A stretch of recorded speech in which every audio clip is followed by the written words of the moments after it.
Hello, everybody. This is Steve Parker, President of EnergySec, and I'd like to welcome you to another of our webinars. Here today with Waterfall, Andrew Ginter, the Vice President of Industrial Security Solutions at Waterfall, is going to be presenting. And I'll hand it over to him momentarily, but before we get started, a little bit of introduction. First of all, hope all of you are well. These are certainly strange and interesting and unfortunate times we live in. So hope that you're all staying safe and hope that everyone you care about is safe and healthy. Welcome to the webinar and thank you for being here. A little bit on the logistics of this. First of all, we will be taking questions. So we encourage you to send those over as we go through. If there's things you want clarified or more broad questions, you can send those through your webinar control panel. If you see that, there's a question section there, and you can type those in, and we'll come over and get those, and I'll be watching those, and I also have other EnergySec staff on the line. So we'll be keeping track of those and curating them. We will address all questions, or attempt to, at the end of the webinar. However, if something comes up that's particularly relevant to the current point in the discussions, we will jump in and try to get those answered along the way where needed. We do plan to leave some time at the end for questions. So if you have things that can wait, we will hold them to the end. We'll have 10 or 15 minutes or so towards the end of the hour that we can use for those. This will be a recorded webinar, so we will have a recording available. So if you need to step away for a minute or can't stay for the whole time, this will be recorded. We'll have a recording posted on our website within a few days, and perhaps through other mechanisms as well. I will say I did get a little peek at the slides, so I'm anxiously waiting this to get started. I think there's some good information that'll be coming out. It's a very thought-provoking points, things to kind of get you thinking on how best to secure some of your operational environments. So with that, I will hand it over to Andrew Ginter. Andrew, thank you for putting this together and being here today, and I'll let you introduce yourself and get started on the slides. Thank you, Steve, and my thanks to all of our listeners for joining us. Our topic today is failures of imagination with examples from smart grid deployments. A fundamental tenet of cyber risk management, any risk management, is no surprises. And in the customers that we work with, we've seen issues here. We've seen issues in the risk management program, hence this discussion. Next slide, please.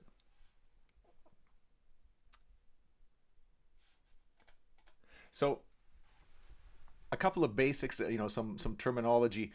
There's roughly three things, sometimes there's people say there's four things you can do about risk in your risk management program. You can mitigate the risk, meaning you can take measures to reduce the severity of consequences or to prevent the consequences in the first place. So you've done something about the risk. You can transfer the risk, which is usually buying insurance. You're handing the risk off to a third party who's willing to accept that risk for a price. There's one I haven't listed here, but sometimes people talk about eliminating the risk. And this is, getting out of the line of business in the first place, so you don't have certain risks anymore. But most often people talk about mitigating, transferring, or accepting. If you don't mitigate the risk, if you don't transfer it, you're stuck with it. Accepting means I am taking no action to address this risk. If the risk is realized, if the consequences are realized, we suffer the consequences. It's that simple. Risks that we accept are also known as residual risks sometimes. And if there are always residual risks. There's always risks we accept. But a fundamental tenet of risk management is we should accept only those risks that we understand. We should not be going blind into the world, being surprised by some very nasty things happening to us. We should be, we should have our eyes open. And this is the issue that we see with a lot of the customers we work with is the risk management program is missing some of the important risks. Next slide, please.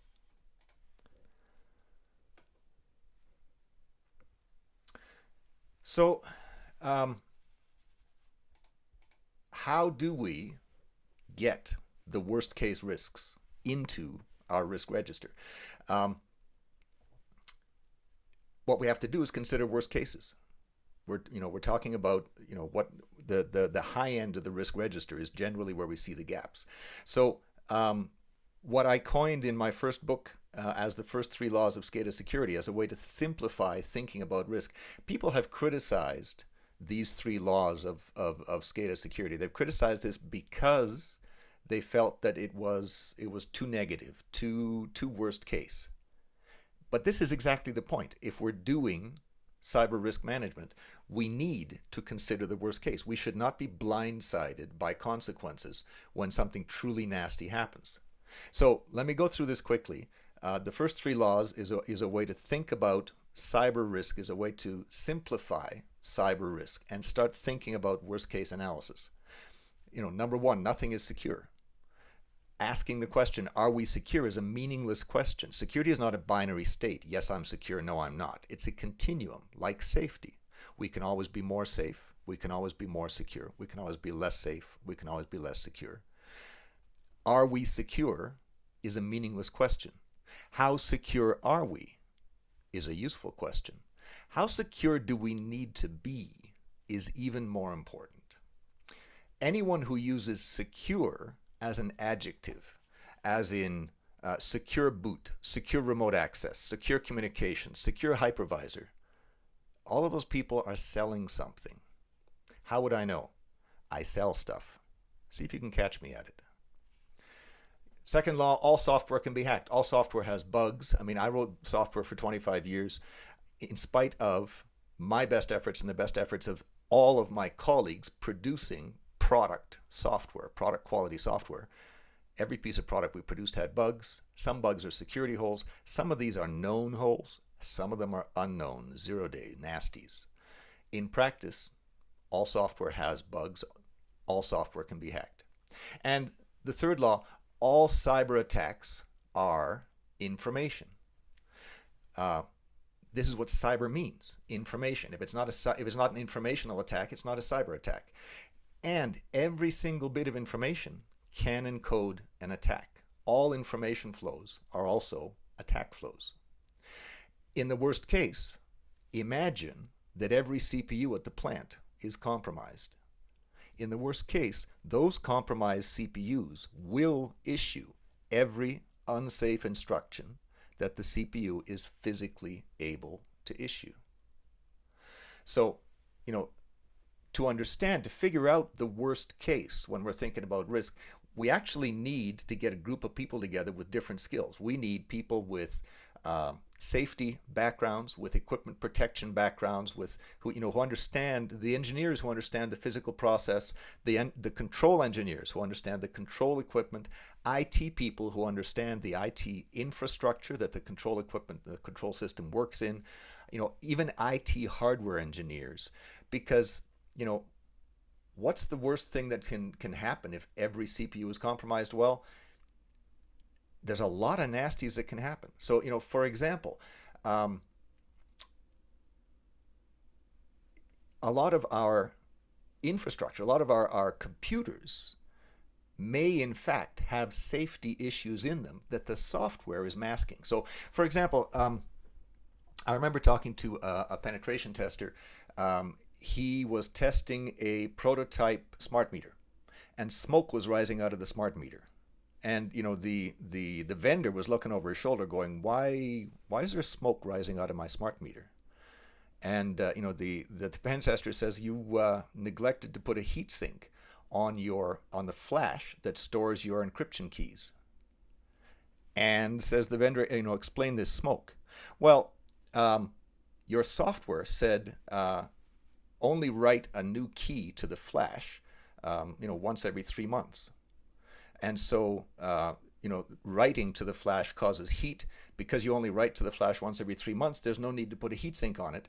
But it's not your software running in the device anymore. I've taken it over. It's my software controlling the CPU. I put it in a tight loop to write to the flash. It burned out. By the way, I'll need a new test unit. So, operating systems, software can mask nasty problems in our hardware, and we need expertise to figure this out. Next slide, please.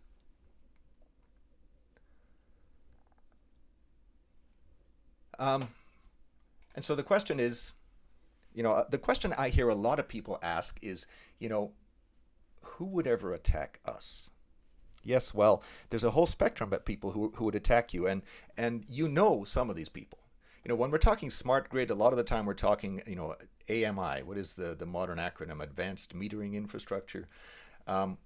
We're talking about script kiddies. We're talking about the low end of the threat spectrum. We're talking about high frequency, low impact attacks. What are these script kiddies? These are the people who go out and purchase, a $50 device that touches and reprograms the smart meter so they can steal electricity. Or that purchases, a hack of some sort, or downloads a hack from the internet and applies it to their smart meter, and now the smart meter only reports half the electricity that we use.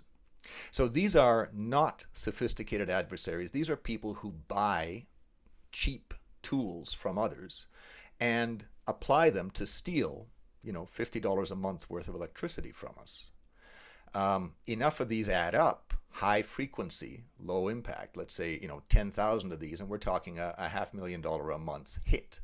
And so this class of threat, the low end of the threat spectrum, tends to be what we see modern security programs at power utilities focus on. The high end of the threat spectrum, the nation state intel agencies or the military grade attacks, or just below them, organized crime has been getting very good at dropping their ransomware deliberately into specific targets and extracting large sums of money from those targets. The high end targeted attacks, most of our security programs, they don't address the same way. If you use the same approach to address the high-end attacks as we use to address the low-end attacks, well, some of the low-end attacks squeak through. It's a cat and mouse game. It's whack-a-mole. There's a new attack, whack. Fix the vulnerability. A new script, whack. Put it into our antivirus. We can't do that with the high-end. If we ever suffer one of these high-end consequences, we're talking so we're talking low frequency, high impact at the far right side. If we ever suffer one of those, we're in trouble. We need to eliminate all of that risk, not just most of it as we do on the low end. And a lot of people will say, no, the high end, the government will save us. We don't have to save us, the government will save us. That's what the government's all about, military grade. Yeah.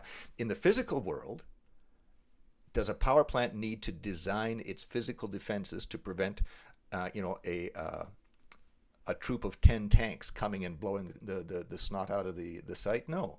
The government protects us from high-end physical threats.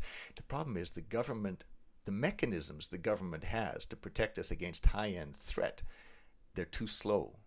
Intrusion detection takes time. Information sharing is backwards looking. It's saying, here's what happened to another site, try not to let it happen to you.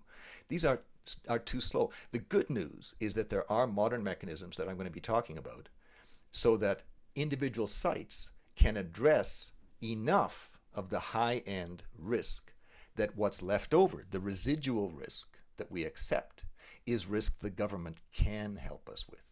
So, next slide, please.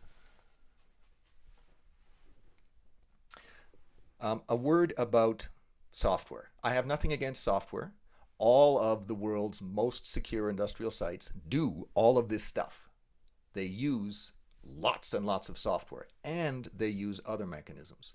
But the software will save us in the high-frequency, low-impact world, in the whack-a-mole cat-and-mouse world. It's not going to save us in the high end. Why? Because these software mechanisms, every one of them, is imperfect. Long passwords keep honest people honest. They don't stop zero-day vulnerabilities. Antivirus mechanisms, signature-based antivirus, is blind to new malware. If I write my own malware, there's no signature for it. It hasn't infected the 10,000 machines, which is the threshold for most vendors to produce a new signature. Security updates fix known vulnerabilities, not unknown ones. And we only cross our fingers and hope they actually fix the known vulnerabilities instead of breaking everything. Encryption saves us. Well, it doesn't. Encryption is a degree of protection against what's called man-in-the-middle attacks. But how many of us have ever pulled a piece of malware from our mail server onto our laptop? Well, lots of us do this. The connection between our laptop and the mail server, it's encrypted, isn't it? Did encryption save us? No. Crypto systems encrypt attacks just as happily as they encrypt legitimate communications. If an endpoint of an encrypted connection is compromised, like the mail server full of malware, we're done. Encryption doesn't help us. Intrusion detection is essential. All of these mechanisms are essential, but imperfect. Intrusion detection is imperfect. It catches some attacks. It doesn't catch others. Worse, it takes time. If somebody walks into our control room, pushes the operator out of their chair, sits down and starts moving the mouse, how long would we let them operate the process? Intrusion detection takes time. For all of the time that intrusion detection takes, and intrusion response takes even longer, our enemies have control of at least some of the assets on our industrial control network. And information sharing, as I said, is after the fact. It's sharing information about attacks we've already observed. Hopefully, if you see this attack in the future, you won't observe it as well. If we have a simultaneous attack on multiple targets, information sharing doesn't save us. And the really worst thing about all this is that some of these mechanisms, antivirus, security updates, encryption at the very lowest levels of the physical process, they can be very expensive to apply. Very expensive to apply, and not, they're great for high frequency attacks. They are imperfect enough that they represent a significant residual risk for the low frequency, high impact attacks. Next slide, please.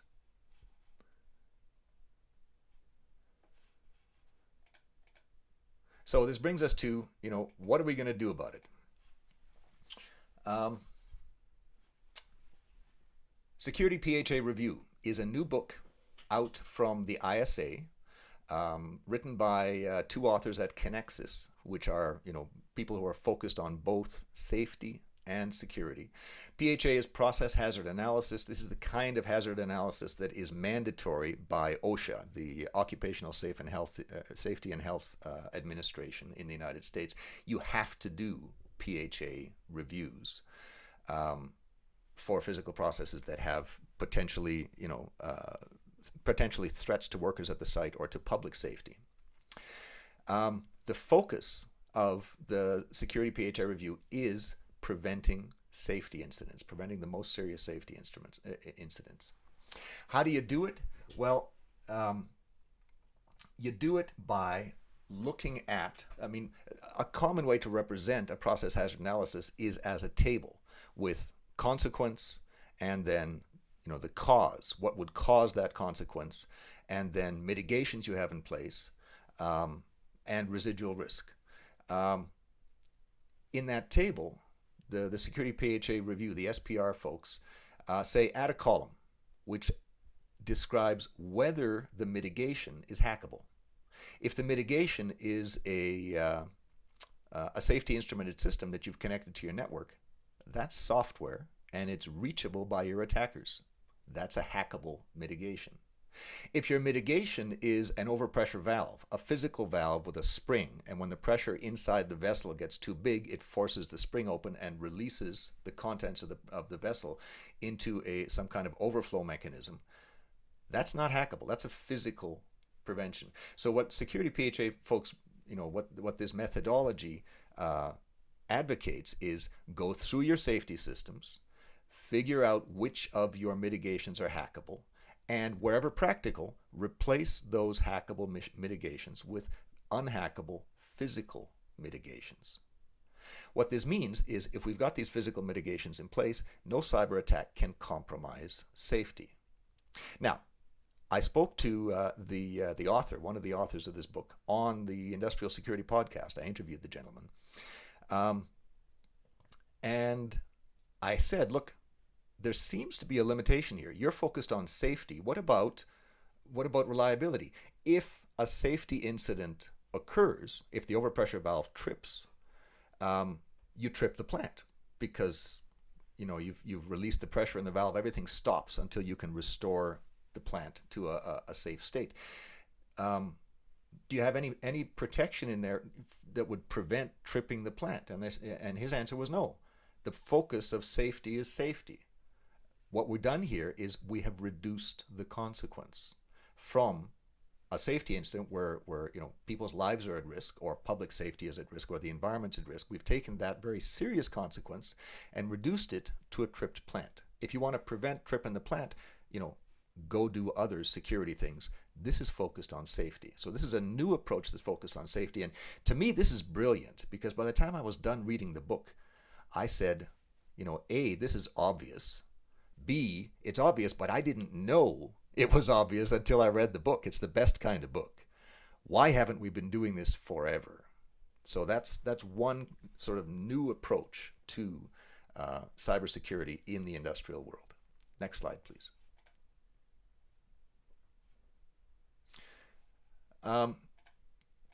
What we have here is consequence-driven cyber-informed engineering. This is a book that Andrew Bachman at Idaho National Labs is writing. He's projecting that it's going to be available in Q3 of this year. Again, I had Andrew on the Industrial Security podcast. I interviewed him, so this slide is based on my interview with Andrew. CCE is focused on the most serious consequences. And usually that means safety consequences, just like SPR, or equipment damage. And so the methodology has a handful of steps that says identify your most serious consequences. Most of them might be safety consequences, but you might say damaging my $300 million generators, physical damage to the generator is not going to trip the plant and take me down for an hour or a day. It's going to trip the plant and take me down for a month or 6 months until I can get this equipment repaired or replaced. So it sort of expands the scope to include equipment protection. But the next step is, in a sense, the same as SPR, which is deploy physical mitigations wherever practical. Deploy overpressure valves, deploy flare stacks, deploy custom logic. If you currently have a safety instrumented system doing something non-trivial with your physical equipment, preventing damage to your physical equipment, consider replacing it with a simple circuit board with a handful of circuits on it, or several redundant circuit boards without CPUs, so they cannot be hacked. For everything else, it says, look, you have residual risk, go through and do a detailed hardware and software and attack path inventory, and for every attack path that has serious consequences, figure out how to interrupt the attack path, how to break one of the steps in the chain of events that is essential to bringing about the serious consequences. So again, Andrew Bachman's comment that struck me on the podcast was, we can tolerate disruption, not destruction. This was a quote from one of the users, the early prototype users of the methodology, talking about, we need to protect our physical equipment, our high voltage transformers, our generators, our turbines. We cannot tolerate the destruction of that equipment. We can tolerate short disruptions in power supply if it means preventing destruction. Next slide, please. And the third resource that became available last year, all these three of these resources, two of them were last year, the SPR and SecOT, and one of them is coming this year. So this is all sort of state of the practice stuff. This is all new stuff coming out. The third one that came out last year was my book, my second book, Secure Operations Technology. The focus of the book is documenting what the world's most secure sites do differently. What do they do in addition to what everybody else does? Because the world's most secure sites, they do everything everybody else does, and they do a bunch of extra stuff. Some of what they do extra is SPR and CCE. Some of what they do extra is SecOT. And what we observe them doing extra is focusing on protecting continuous, correct physical operations. So it's not just we want to prevent equipment damage. It's not just we want to prevent safety incidents or environmental disasters. We also need to protect, to assure continuous, efficient operation. And so it's not just the most serious consequences whose severity we need to reduce. We want to prevent those consequences in the first place so that the plant doesn't trip. How do we do that? Well, what we observe, we go back to the third law of SCADA security. All cyber attacks are information. Every piece of information can be an attack.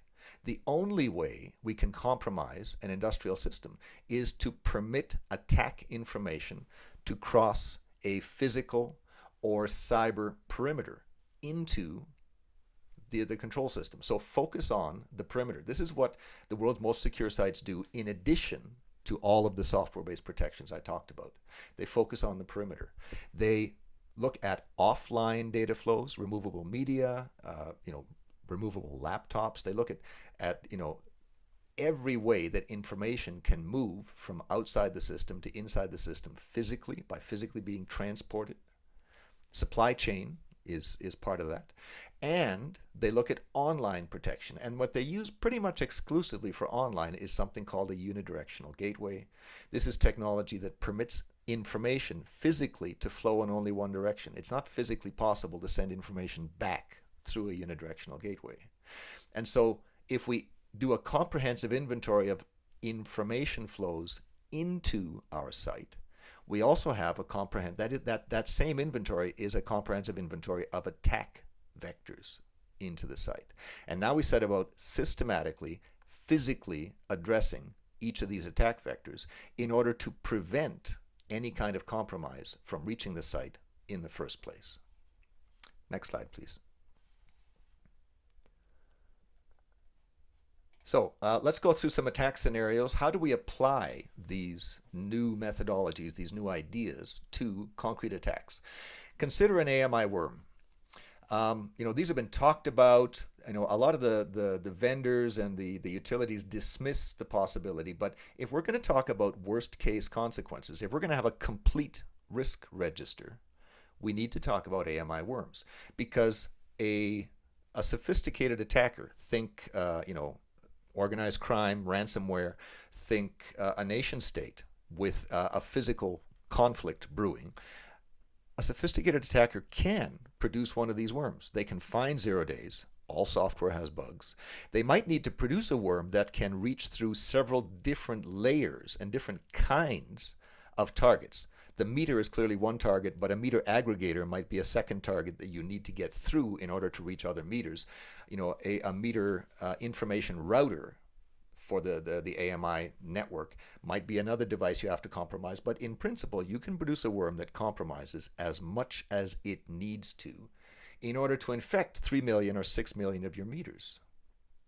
What does it do when it's in the meter? Well, it either damages the meter physically by doing something silly with the CPU, like writing to your key store and having the chip go up in smoke, or something simpler like erasing the firmware. Now you've bricked the device. You reboot and there's no firmware. You're done. The vendors I talk to about this will say, oh, no, you can't, the CPU, the software won't let you write to both the old firmware that works and the new firmware. And we're doing lots of crypto to check the integrity of anything we write to the firmware. And I'm going, that's software. If my worm is controlling your CPU, the CPU is going to do whatever I tell it to. If I tell it to write zeros into all of the flash, it's going to write zeros, isn't it? Oh, yeah, it is. What's the mitigation? Again, with, this is a CCE scenario, because there's no safety consequences here. What the worm has done is turned off power to the consumer and bricked the device, erased the firmware. This is not a safety consequence. This is an equipment damage consequence. We've damaged 3 or 6 million meters. How do we prevent damage to the equipment? Well, there's got to be a physical way to either prevent the damage or, more likely, recover from the damage. If we've bricked 3 million meters and we have no way to fix the meter short of taking it down and carrying it into the factory. How are we going to get 3 million meters replaced? How can we even get hold of 3 million meters with all of the power out through the entire city? There has to be a way to physically fix the meter. So walk up to the meter, plug in a USB key, plug in a programmer, an EEPROM programmer. There's got to be physically some way for our technicians to touch the meter and fix it. If we can fix the meter through physical access or physical proximity to the meter, even a local, near field wireless or something that would let us, in a handful of seconds, put the flash back on, then we're saved. We don't have a disaster where our entire city has no power. We have an outage where we mobilize all of our technicians, all of the neighboring utilities technicians that we have mutual assistance agreements with, and we head out there and we touch each of these meters with a piece of firmware that has been adjusted so it's immune to the worm. So that's one way to do this modern approach for a very nasty use case. Next slide, please. Here's another very nasty use case. Relay tampering. We all saw the outage, the power outage in 2003. There was a lot of talk that this outage was the result of a cyber attack because some of the symptoms of some of the equipment that was implicated in the outage were similar to symptoms of the blaster worm that was in circulation at the time. The detailed report that came out exonerated cyber attack. It said this was a bug in, I think, well, I won't name the vendor because but it was, they named the vendor, a bug in this vendor's alarm server that ate up all the memory, and eventually, after 20 minutes of dead air, caused the thing to reboot and delayed unacceptably a bunch of alarms. So this was not a cyber attack, but the consequence is something we very much want to avoid. What prevents, what controls these cascading outages? It's the protective relays. If our attackers reach into these protective relays and reprogram all of their set points, and they do it in hundreds or thousands of relays because they've done a little homework and they can press a button and do this automatically. The software does it, not people. Well, now countless relays trip all over the country. Power flows are interrupted, enough power flows to eventually trigger a cascading failure. Cascading failures are still possible if you interrupt enough of the infrastructure. How do we mitigate this? We're looking for a physical mitigation. We're not looking for more software saying, oh, the software will save us. Nobody can get in and touch the relays. It's software, guys. There's vulnerabilities. There's 0 days. What we are seeing utilities starting to do, a handful of them in North America and others around the world, is they are putting unidirectional gateway technology in front of their relays. In every substation, there's a dozen or 3 or 4 dozen protective relays. Put them on a physically separate network, put a little unidirectional gateway in front of them, and now what the gateway does is it replicates the relays.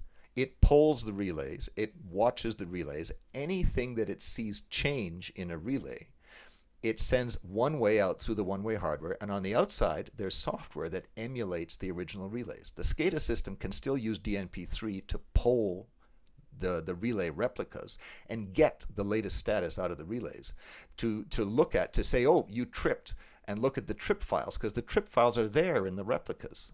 Okay, the software on the inside of the unidirectional gateway is polling the relays, and when it sees a new trip file, it sends the trip file out, and the replica has the trip file. If the software sees the relay fail on the inside, it drops the emulator on the outside, so the SCADA system says, whoa, the relay just dropped. And so this emulation function lets the SCADA system monitor the relays normally, but does not let anything back into the relay network that might tamper with the real relays. What we're doing here, what the unidirectional stuff does, is it lets the SCADA system access the relay data without accessing the relay systems. If you want to do a nasty to the relay, you've got to go and physically touch the thing. And if you've got an enemy conspiracy of thousands of people that are going to physically break into power substations and start tampering with relays, that residual risk That's exactly the kind of thing the government is very good at figuring out. That kind of people risk, that kind of conspiracy is something that all of our governments have very sophisticated mechanisms in place to detect. So not only do we have a physical mitigation here, but the residual risk is one the government can help us address. Next slide, please.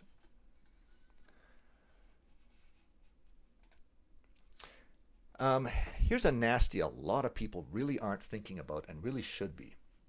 Imagine that we've got a targeted attack. We've got, let's say, a terrorist network who's got it in their heads to do a cyber nasty, and they have broken into a power utility, a distribution utility's smart grid network.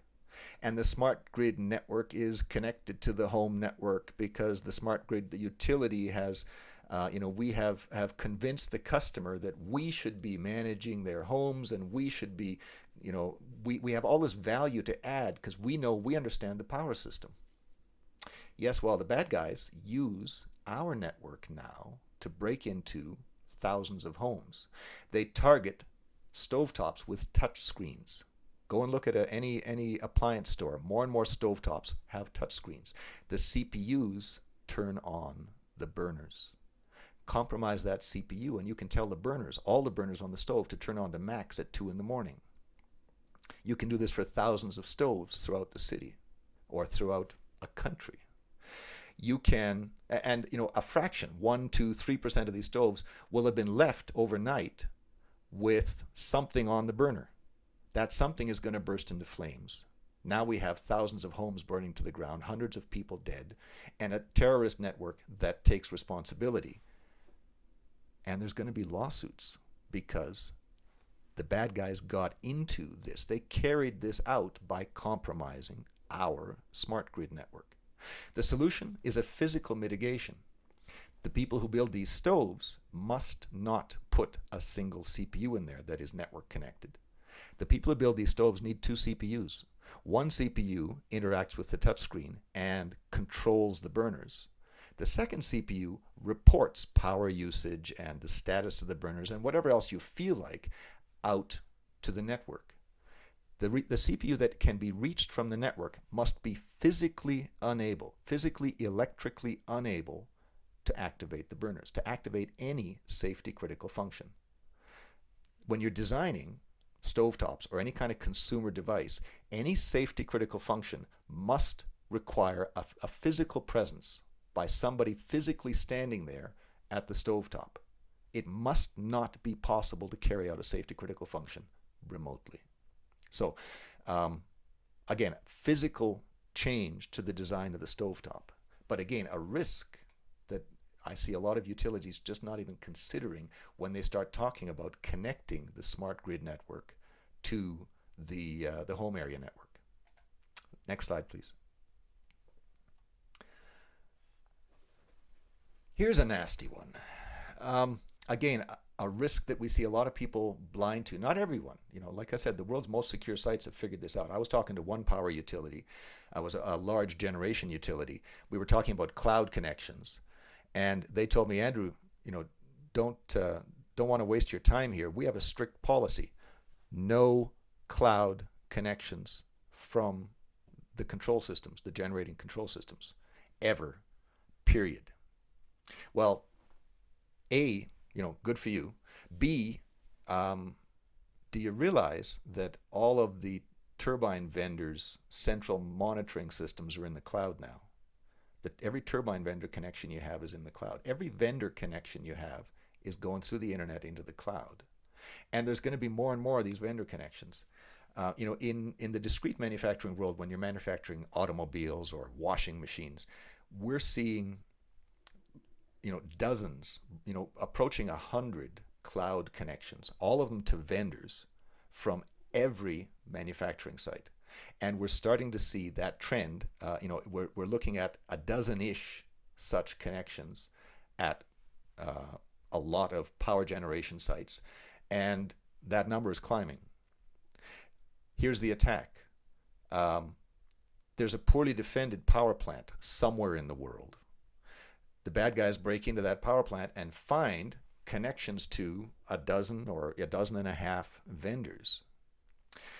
They probe these connections and discover that one of the vendors is poorly secured.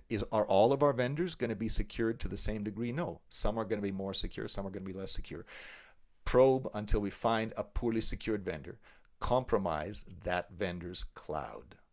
Now we have connections to hundreds or thousands of powered plants all over a geography, all over the world sometimes, depends on the scope of the vendor.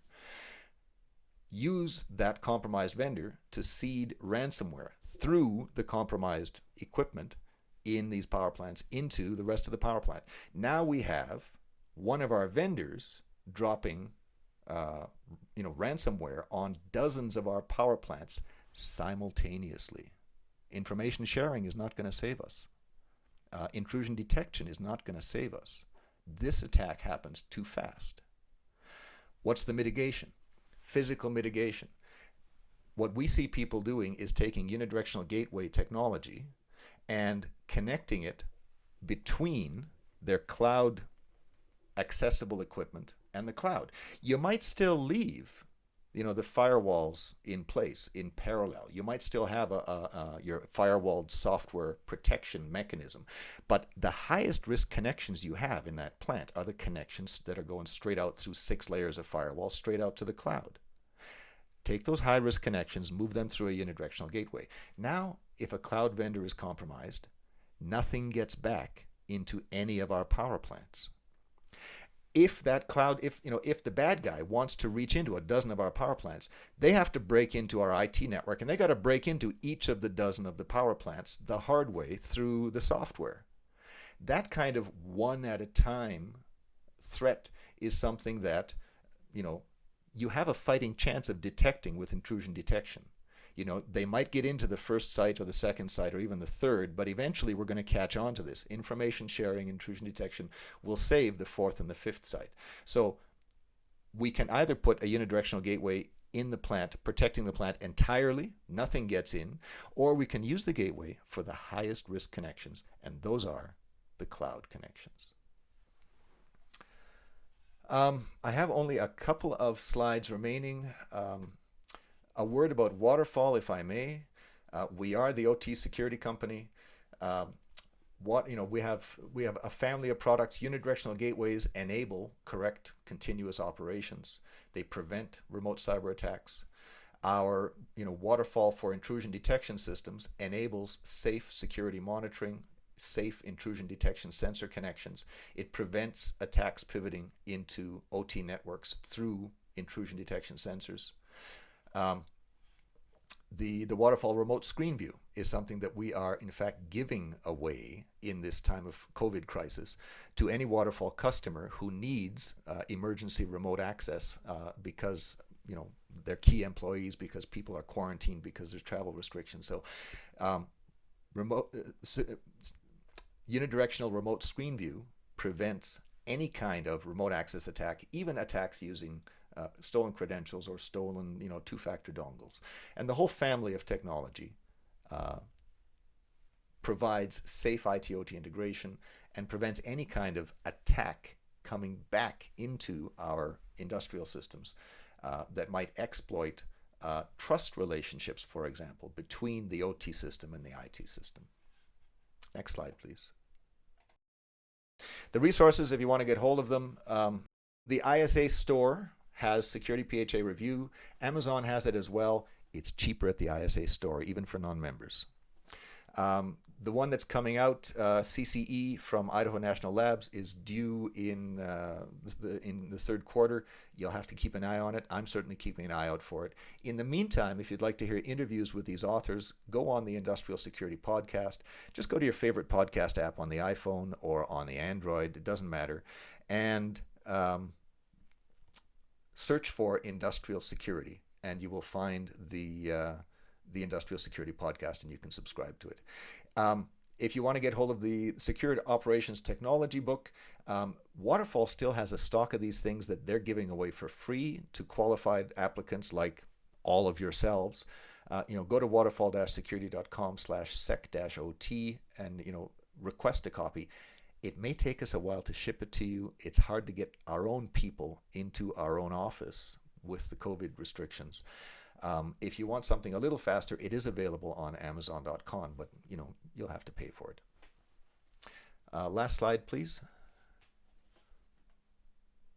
So, the future of industrial security. The bad guys only get better at what they do. Every day, new attack tools are coming out that are more powerful. And so all of us must increase the strength of our security posture. If you chart the number of sites that are weak, the number of sites that are strong, the number of sites that are in between, you're going to wind up with some kind of bell curve, I'm guessing. You're going to wind up with some kind of distribution.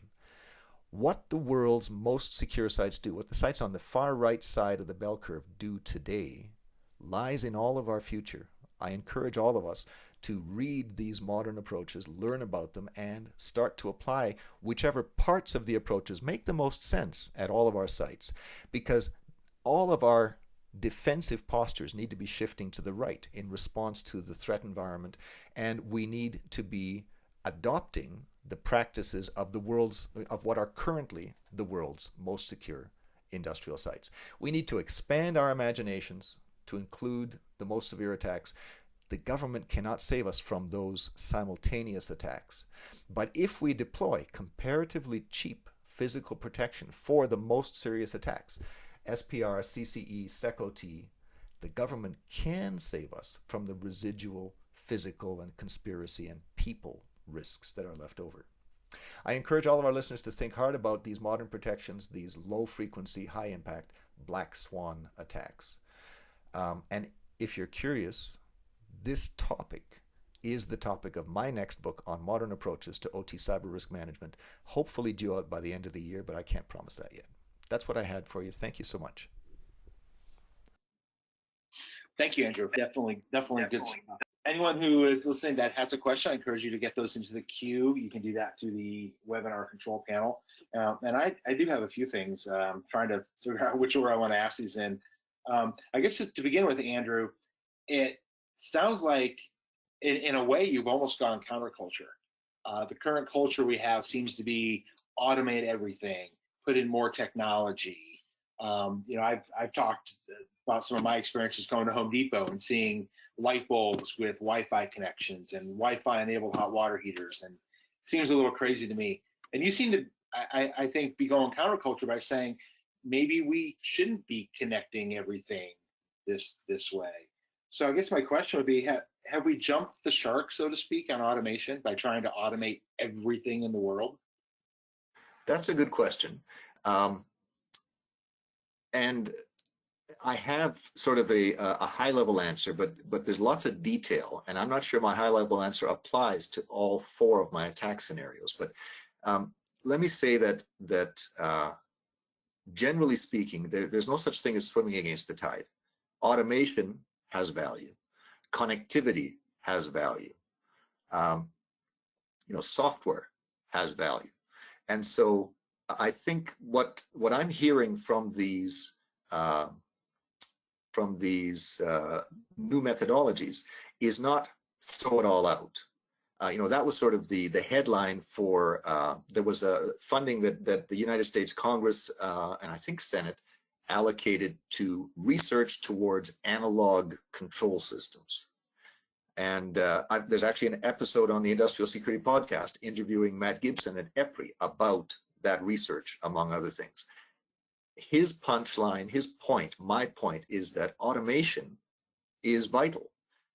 What he's talking about, what I'm talking about is we cannot say automation is vital, so automation is the way we're going to do all of our security. Any questions? Nope, we're done. Oh crap, now we're in trouble.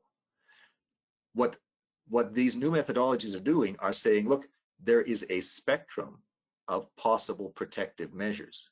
Do not blind ourselves to the analog physical protection end of the spectrum because we are fascinated by the automation end of the spectrum. The different parts of the spectrum have different roles to play in our protective posture.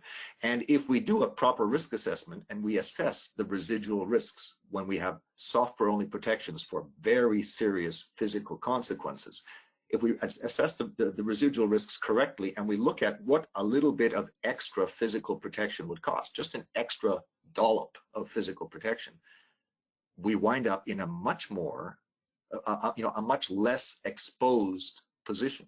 And, it becomes a no-brainer. Yes, we should invest in physical protection, in addition to all of our automation that continues growing, all of our security software that we continue using. I'm not saying do away with any of that. I'm saying add to it in order to reduce risk in a cost-effective way. That was a complicated answer. No, that's good. That's good. Thank you. You mentioned the funding that came out of the U.S. Congress, and I actually had that on my list to ask you about. Does that relate to the CCE concept in the subject of Andy Bachman's book that he's working on? The truth is, I don't know. I did not discuss that funding project with Mr. Bachman when I had him on the podcast. I did discuss it with Mr. Gibson from EPRI, the Electric Power Research Institute.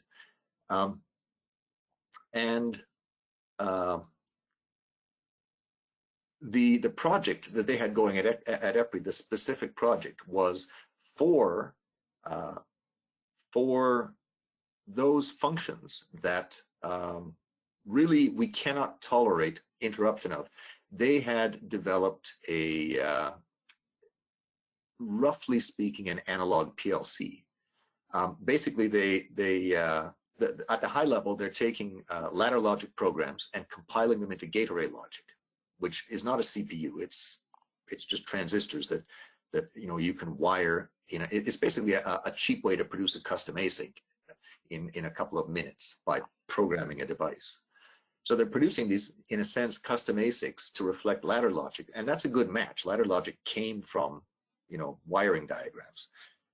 And so it's a good fit for being translated directly into hardware. But they've introduced an architecture so that the function blocks, can be arranged in a way that makes it easy to reprogram, easy to change, easy to manage, without introducing these unacceptable security risks that come from the potential of compromising a CPU. So they're not saying throw out the SCADA system and put analog logic back in the way we used to have back 40, 50 years ago in our physical infrastructure. They're saying take select components, usually the components that are closest to the physical process, the ones where their compromise will cause immediate physical consequences. Take those components and let's see if we can't engineer them in a different way.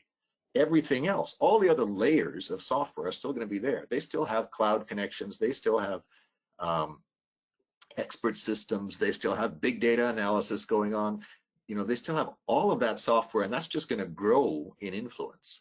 But what they're saying is, again, at a certain layer in the architecture, introduce a degree of physical protection to prevent what most sites, they think, will consider the most unacceptable physical consequences. And this is all that all three of these new methodologies are saying, is introduce a step of physical protection to address what you've identified as truly unacceptable consequences. But if I may, the first thing we have to do in order to talk about that step is identify the consequences.